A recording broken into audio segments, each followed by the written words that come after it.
Good morning, y'all, or good evening for another day of Apple deciding to drop bangers. So, we will be talking about the MacBook Neo from the perspective of a 3D artist. Is that a machine that you should get at all? Holy cow, these colors are amazing.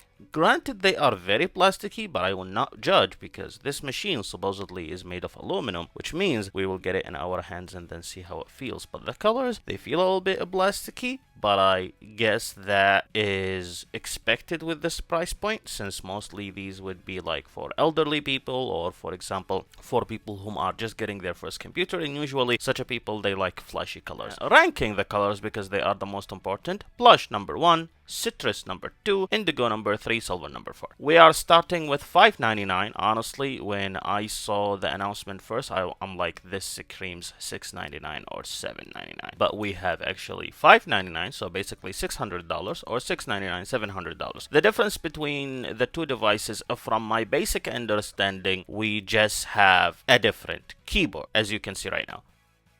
And for the chip, we have the A18 Pro for both the 600 version and the 700 version as well. Both have 6-core CPU with 2 performance cores and 4 efficiency cores as well, and that is on both ends. Both versions have 5-core GPU with hardware accelerated ray tracing, which we will talk about that in a second, and both have 16-core neural engine with 60GB memory bandwidth, and we will be talking about that as well. In terms of the media engine, if you are video editing or whatever that might be, both are the same, so both are hardware accelerated for H.264. But for us as a 3D artist, what really matters is this right here, which is the 5-core GPU. Is the 5-core GPU as good as we like it to be when we are using Blender or Maya, or we are rendering or doing animations or whatever that might be, or even when we are using ZBrush? The problem here, we do not have a direct benchmark for A18 Pro, or do we? Well, actually, there is a secret, which is the memory bandwidth right here. The memory bandwidth for the M5 is about 153,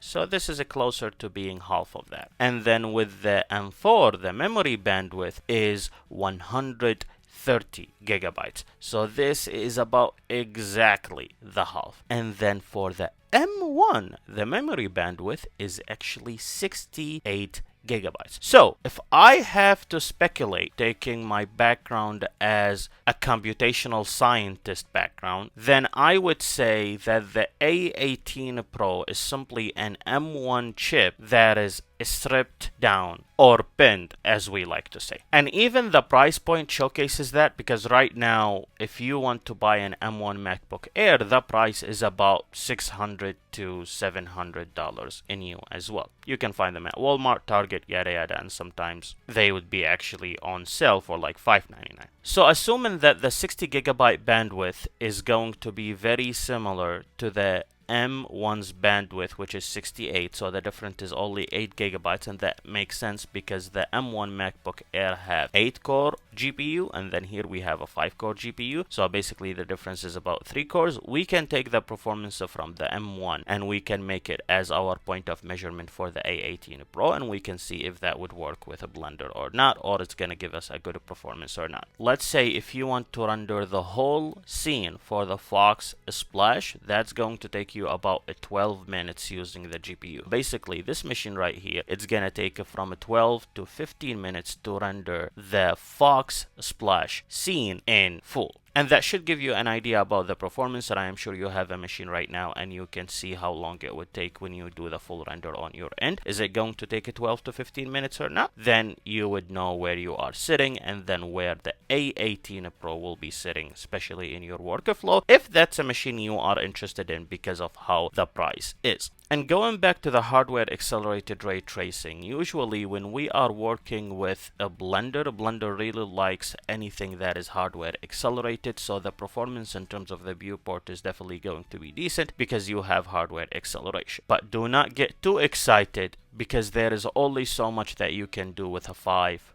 5-core GPU, especially if your projects are gonna get bigger and bigger and bigger. Which actually brings me to the next point, which is the unified memory or the shared memory, which is only 8 gigabytes. So with 8 gigabytes, there is actually only so much that you can do. Because if you open a Blender and then you are trying to do something else, that's already few browser tabs with the Blender, and then the 8 gigabyte of memory is gone. Especially it's a shared memory between the GPU and then your RAM. So it's not like you have 8 gigabyte for the RAM and then like 4 gigabyte extra which would go to the GPU. And even if we want to talk about the swap memory, and then swap memory is simply a technique where it would take from the hard drive some space for that space to be used as memory or RAM, you still do not have that much of storage anyway, because with the base model you have 256, which I do not recommend at all, and then the other model is 512, which is barely doing it. So here in terms of the limitations, you have a lot of limitations for you to get through to get this running. For actual 3D workflow, for someone who is using a Blender, this is going to be a nightmare. Now, if you are learning a Blender and this is your introduction to Blender and you are just doing very simple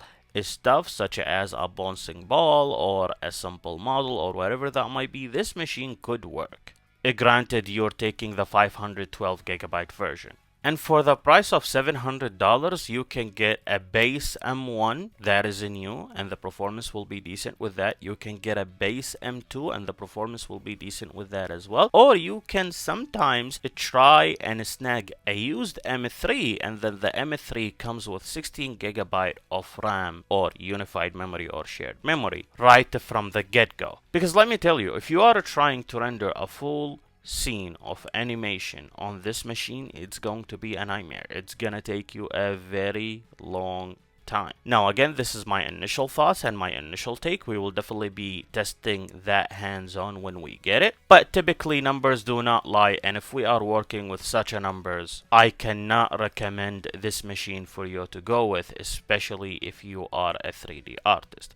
Now, if you are a person who is doing video editing, if you are a person who is doing multitasking or basically typical task where you're managing social media accounts or whatever that might be, or you are a 2D artist, because we sometimes forget about that aspect as well, this machine is perfect. Because if you are a 2D artist, all what you need is Photoshop or a Clip Studio Paint. You open it and then you will be good to go. So this machine will be perfect. You can open your Clip Studio Paint and then plug in your tablet and you will be good to go. Yet again, that's why you are watching this channel, because when we get it, we will do a full test in depth for you to know. And also, that's why you are subscribing to this channel, so you would not miss those videos. And speaking about not missing videos, those videos you need to watch them on a screen or a display. And the display that we have here is 500 nits, and it's an LED backlit IPS display that is simply the same exact display that was on the M1 MacBook Air, and I think you will enjoy it a lot. In terms of the battery and the power, you're getting about 16 hours of video streaming and then up to 11 hours of wireless web. So basically, I would say the battery life is about 10 hours. And then you can charge the device simply with a USB-C power adapter that is only 20 watts. You can